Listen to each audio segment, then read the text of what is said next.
It was Tuesday, October 27th. We were working the day watch out of Homicide Division. My partner's Frank Smith. The boss is Captain Lorman. My name's Friday. An unidentified woman had been found murdered in a hotel room. The cause of death was strangulation. There was no lead to the identity of the killer. We had to find him. Well, this is all of it. You find anything we can get a lead out of? Nothing too good, no. I don't think you could identify her from what we've got here. Morgue post the body yet? Yeah, this morning. How about fingerprints, Ray? They find any in the hotel room? Checked with Bergman, no foreign prints. No, dead end there. What about the woman's purse? Did it show anything? No chance. You can see this fabric here, file. Won't take a print. Contents of the purse, usual stuff. Mm-hmm. Comb, lipstick, keychain, one key on it. Half package of chewing gum. Coin purse with a dime and 2 nickels in it. That's all of it. According to the room clerk at the hotel, she had a wallet with her when she checked in there. No sign of that, huh? No sign of it in the hotel room either. Checked everything. Is that the only piece of jewelry found on the body, that wedding ring there? Yeah. It's a cheap ring. No markings on it. No way of tracing it.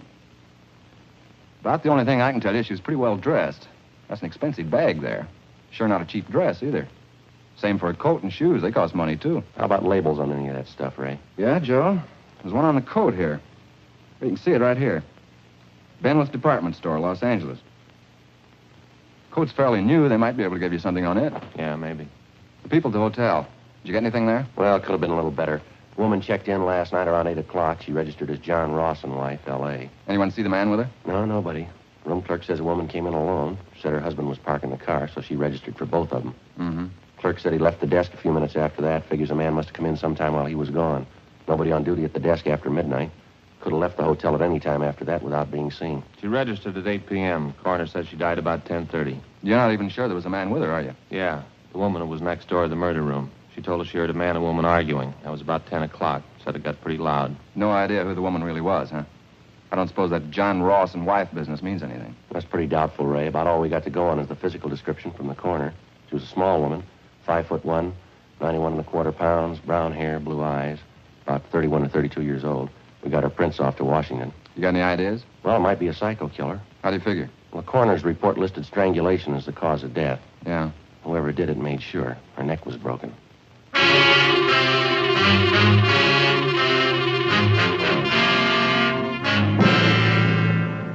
At approximately 6 o'clock that morning, in a second-floor room of a downtown hotel, the body of an unidentified woman was found murdered. Preliminary investigation failed to reveal the true identity of the victim or the killer. As far as physical evidence was concerned, there wasn't much to go on. The deep bruises on her neck and throat, along with the crushed vertebrae at the base of her skull, indicated a savage attack. 1:55 p.m. Through the label on the dead woman's coat, we traced the garment to the department store where it had been purchased, but they had no record on it. It was a cash purchase, and the salesgirl couldn't remember the customer. Investigation during the next 2 days failed to turn up any leads. We showed a morgue picture of the victim to bartenders, waitresses, parking lot attendants in the vicinity of the hotel.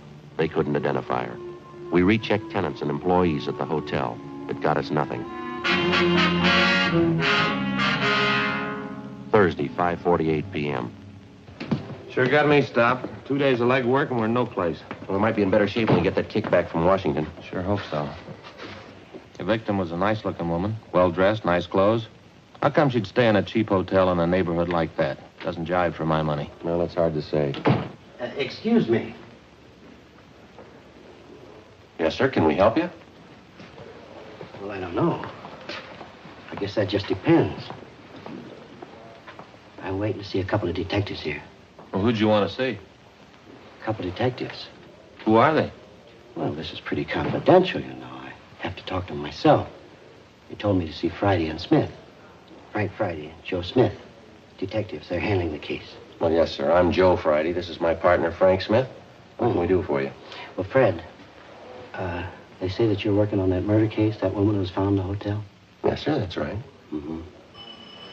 Could I see your badges? Yes, sir. Here. That looks authentic. There's my ID card. May I? Yeah.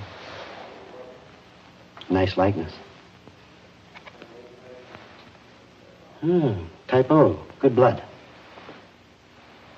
Now, I've been reading about that murder in the papers. You're going to thank me for this. I got all you want to know about that murder. You mind telling us your name, sir? I don't mind. L.P. Morgan. I was a good friend of hers, you know. Used to work with her. You mean the dead woman? Same one. Never forget a face. Maud McLeod. I saw that picture in the paper and I said to myself, there's old Maud. You pretty sure of that, are you, Mr. Morgan? Sure, I'm sure. Maud McLeod. We used to work together in the circus. Maud was a bareback girl, you know. Best in the country. Real trooper. Well, now, what makes you so sure it's the same woman, Mr. Morgan?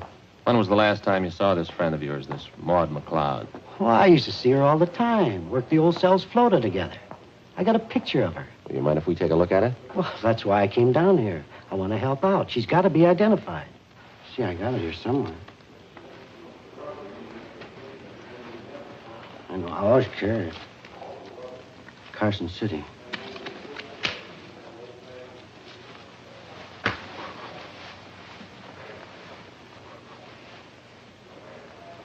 I know. Oh, here it is. It's Maud in her circus costume. Awful pretty.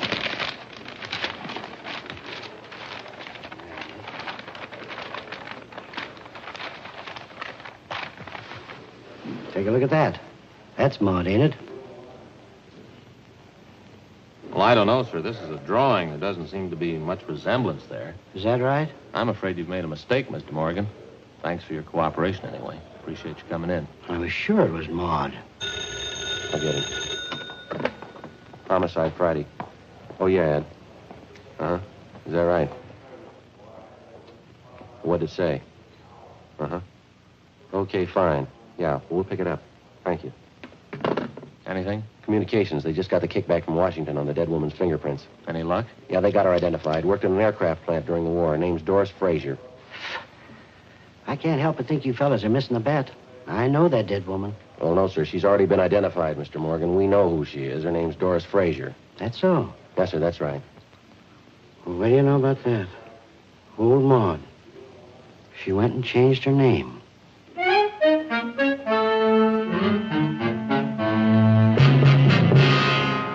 Thursday, 6:35 p.m. Frank and I went down the hall to communications and got a copy of the kickback from Washington.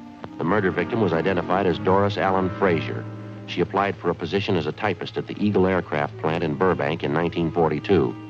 Next morning, we checked the personnel office at the plant, and we found that Doris Frazier had been employed as a typist from 1942 to 1944. In going over her application, we found her last known address listed as 7346 Oakdale Avenue. Her application stated she was single, with no previous employment, with no known relatives. We could uncover no further information on the girl.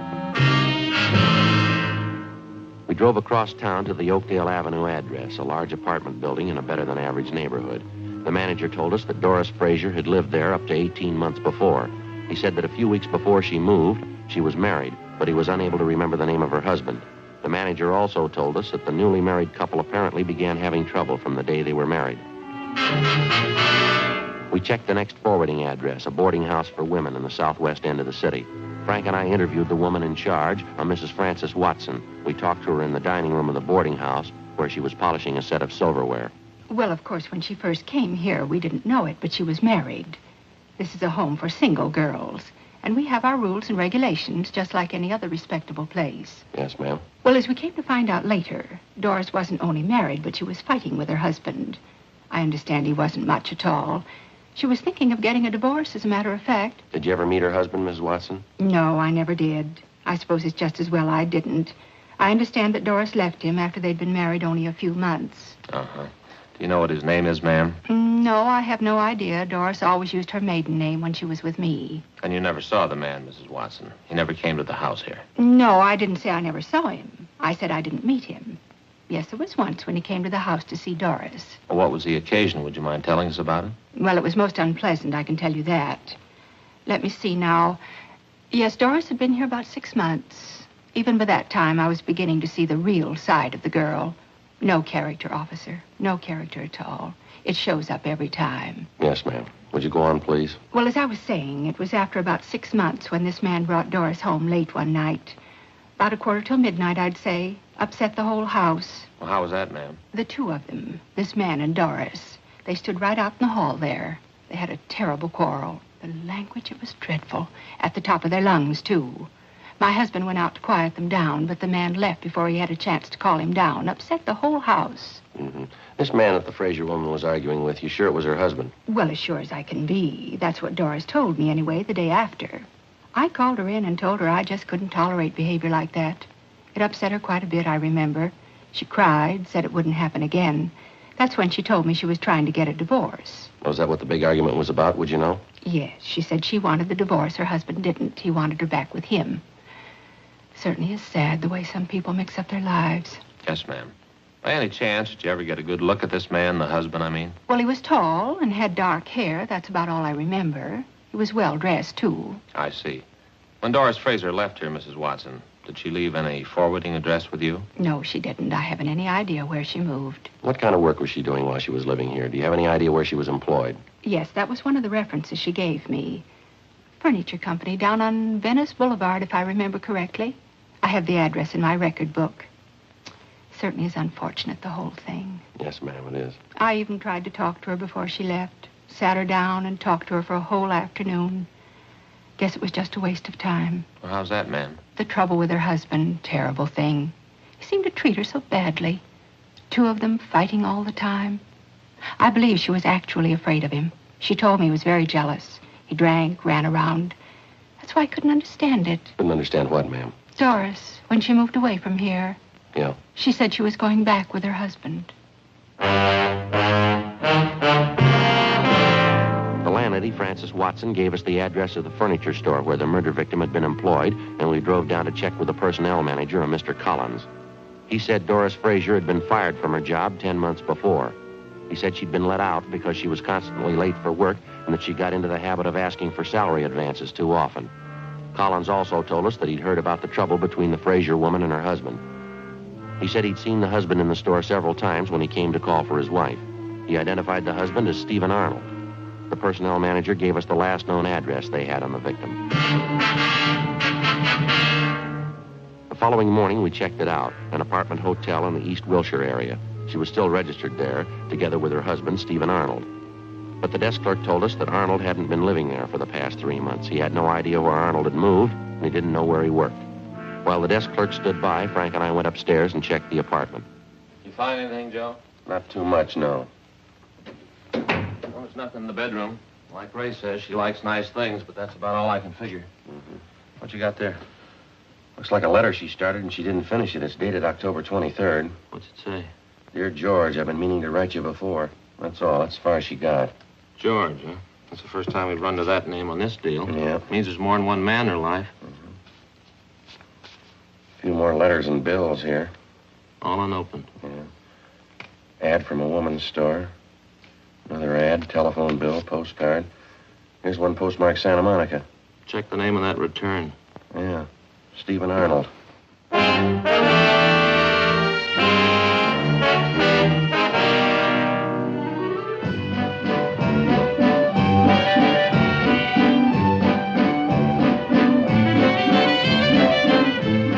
12:35 p.m. We called the office and checked Stephen Arnold through R&I. He had no criminal record. The return address, which he'd listed on the envelope of the letter to his wife, was 10826 Pacific Front Boulevard. We located it on the beach just below Santa Monica. It was a small dart concession owned and operated by the dead woman's husband. No, I haven't seen Doris for a couple of months anyway. Why? Understand you had an apartment with your wife in the East Wilshire neighborhood. That right, Mr. Arnold? Yeah, that's right. You mind telling us why you left? No, I don't mind. I wanted to move closer to my work, that's all. That place was way too far out. How is it your wife didn't move out with you, sir? She wanted to stay close to town. She doesn't care much for the beach. Bad for her sinus. Did you have an argument with your wife, Arnold? Some kind of a disagreement? Is that one of the reasons you moved? Yeah, you might call it that. We're getting a divorce. Is that so? Yeah. It was the best thing all the way around. It's been nothing but fighting and scrapping all last year anyway. We decided to call it quits. Say, would you excuse me a minute? I got some cold drinks in this cooler here. Would either of you like a cool drink? No. No, thanks. Are you getting the divorce from your wife, Arnold? Yeah, that's right. I'm divorcing her. Why'd you want to know? You remember that last time you saw your wife, the exact date, I mean? No, I don't think I remember that. Been at least 3 months, I'll say that much. You spend most of your time down here at the beach, Mr. Arnold? Yeah, that's right. I get in town a couple of times a month. Sure you wouldn't like a cold drink? No, thank you. I'll have one myself if you don't mind. This water sure keeps it nice and cool. Yes, sir. How about last Tuesday night? Were you in town that night? No. Last time was 2 or 3 weeks ago, anyway. Went in to see a show. I was working here last Tuesday night. Work here every night except Monday. That's the only night I'm closed up. Mm-hmm. Is there anyone who can vouch for that? I don't think I get this. Why do you want to know? Well, is there anybody who can vouch for you? Sure. Half a dozen people, anyway. The fellow who runs the place next door. The guys in the rest of the stalls up and down the way here. They can all vouch for me. I worked here till 1 a.m., same as usual. Just a minute. Hey, Vic. Vic. Yes, Steve? Come on over here a moment, will you? These fellas are detectives, Vic. I guess it's something about a jam my wife got herself into. They want to know where I was last Tuesday night. Yeah? They want somebody to vouch for me. Sure. Did you see Arnold last Tuesday night? I was working next door. Steve was here all night. Saturday, October 31st, 2 p.m. Frank and I checked with a dozen different concession operators in the neighborhood of Stephen Arnold's place. They all corroborated the fact that on the night his wife had met her death in a downtown hotel, Arnold had been working at his stand until 1 a.m. Despite all the previous indications that he might have been responsible for the murder of his wife, we had to eliminate him as a possible suspect. 2:20 p.m. On the way back into town, we stopped by the apartment hotel where Doris Frazier was living at the time of her murder. After checking further with tenants and with the help in the building, we found out that the victim had been in the habit of eating most of her meals at restaurants in the immediate neighborhood. After some 2 hours and 6 restaurants later, we found a small coffee shop 4 blocks from the apartment building where one of the waitresses identified Doris Frazier's picture. Yeah, that's her, officer. Terrible picture, though. She looks so much older. About how often would you say Miss Frazier came in here, ma'am? Oh, 3 or 4 times a week, I'd say. The bus stop is right out there on the corner. She'd usually have breakfast and then grab the bus and go to work. Some nights coming home from work, she'd stop here for dinner. Nice girl. Quiet. Did you get to know her at all, miss? I mean, do you happen to know any of her friends in the neighborhood? No, as I say, she was a quiet person, not very talkative. Usually read while she was eating. A magazine or a book. Did she ever come in here with anyone else, would you know? Oh, yes, quite a few times. She seemed to have the boyfriends. Of course, she was attractive. Small, you know, but real cute looking. Mm-hmm. Do you happen to know any of these men? No, I'm sorry, I don't. Any one of them in particular that she came in with very often? Let's see. I think there was one. It was dark, well-dressed, kind of tall, good-looking. They usually came in together for breakfast. How long ago was this, miss? Would you recall? Oh, I'd say up till a couple of weeks ago. I usually waited on them in the morning. That's how I happen to remember. I see. Did you ever happen to hear this man's name? Let me see. George. I think that was it, yeah. Would you happen to know if he lives in the neighborhood? No, I'm sorry, I don't. Has this man been in here during the past week, do you know? Yes, he has. He came in for breakfast. What day was that? This morning.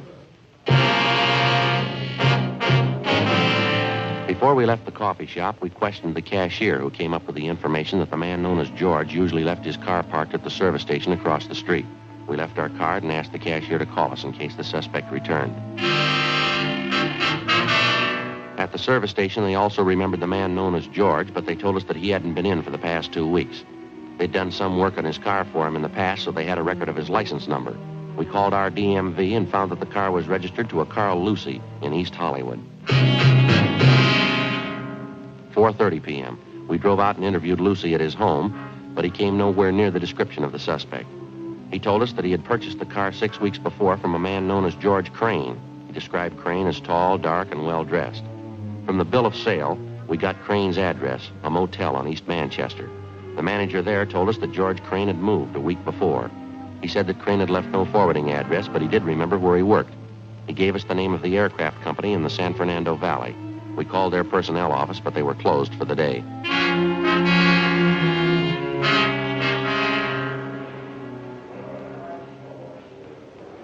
Description checks out all the way. You called the night office at the aircraft company, did you? Yeah, they couldn't tell us anything. Gave us the home number of the personnel manager. Well, he's got a record. I got the package on him here. Yeah. Nothing very heavy. Drunk charge 2 years ago, another one last year. Disorderly conduct, resisting arrest. That's about all. I get it. Homicide, Friday. Who? How's that? Oh, yeah. Yes, sir. No, I'm afraid not. Well, we sure. Certainly. Yes, we are. Yes, sir. Thanks anyway. Right. Goodbye. Well, that does it. Who was it? You know that guy was in here the other day, that Al P. Morgan? Yeah, what do he want? He wanted to buy us a drink. He's celebrating. Huh? His old friend Maud. He just found her.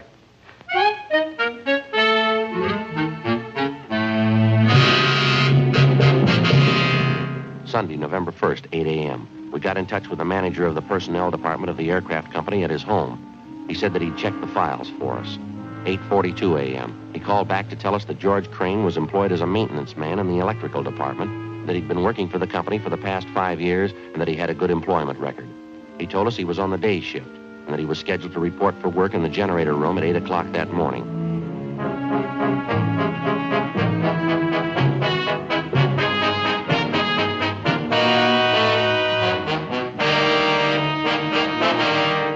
Frank and I got in the car and drove out to the valley where we located the murder suspect, George Crane, at work in the generator room of the aircraft factory. Do you know a Doris Fraser? Doris Fraser? No, I'm sorry, officers. I don't know anybody by that name. How about Doris Arnold? Do you know that name? Arnold? No, I'm afraid not. What's it all about? You own a car? Yeah. It's a dark sedan. Had it very long? A couple of weeks. Last one I had was giving me a lot of trouble. Did you trade it in? No, I sold it to a private party. Fell out in Hollywood. How about this picture? Know her? Well, it doesn't look like anybody I know. Am I supposed to? You should, yeah. I don't follow you. You spent any time around the East Wilshire District, Crane? East Wilshire? No, I've probably been over there a couple of times. Not lately, though. How about the coffee shop on the corner of Gramercy and Marengo? Ever been in there? Not that I remember, no. Well, a waitress in that coffee shop, and the cashier, too, say they got a pretty regular customer, and he fits your description exactly. You sure you never been in there? Well, I'm not positive. I wouldn't swear I'd never been in the place. What's the difference, anyway? How about the service station across the street from the coffee shop? You ever park your car there? They ever do any work on it for you? Oh, say, I bet I know the place you're talking about. Yeah, I've been by there a few times, sure. It's a good station. Done a lot of good jobs on my car for me. Yeah, I remember it now. Then I guess you remember the coffee shop. Crane? Yeah, I think I do now. Right across the street from the station? Yeah, that's right. Well, what do you want to know about it? When's the last time you were in there, Crane? Well, to tell the truth, I couldn't be sure. We talked to a waitress in there yesterday. Said you were in that morning for breakfast. Do you remember that? She's way off her track on that one, I can tell you that. I wasn't near the place yesterday morning. The cashier remembers you, too. She says you were in. Now, how about it, Crane? Look, what difference does it make? What's this thing all about anyway? You want to take another look at that picture? I told you once, I don't know the woman. I never saw her before in my life. Why don't you give it some thought? Huh? You remembered East Wilshire, you remembered the service station, you finally remembered the coffee shop. Maybe you can remember her, too, huh? I don't know her. I never saw her in my life. The waitress in the place says you were in there quite a few times with the woman. Usually came in for breakfast. And you stopped going there about 2 weeks ago. I don't know her. What's the matter, Crane? You figure you got something to hide? I don't know what you're talking about. I don't know her. What do you figure she's got to do with me anyway? We checked her apartment, mister. We found a letter she was writing to you. You ready to tell us? Well, what's a letter? That doesn't mean anything. Can't prove anything by a letter. What are you thinking anyway? We think you're lying, Crane. We think you got a reason for it. Now, what do you say? Doesn't prove anything. Maybe I knew her. It doesn't mean anything at all. We think it does. Yeah? We think you killed her. The way it looks to you? That's the way it looks. I don't think you can prove it. We're going to try. Now, how about it? Will it go any easier for me if I admit it? That's not up to us.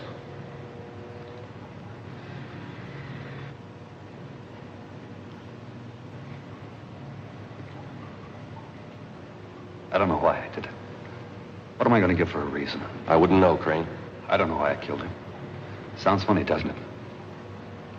No reason at all. I just killed her. What am I going to tell him? If I don't have a reason, how can I ask him to let me off easy? How can I ask him? I don't know, but they'll have an answer.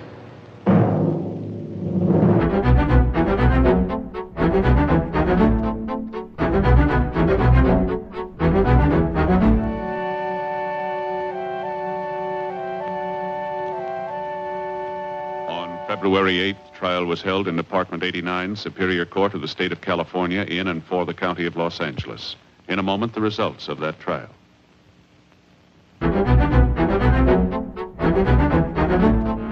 The suspect was tried and convicted of murder in the first degree.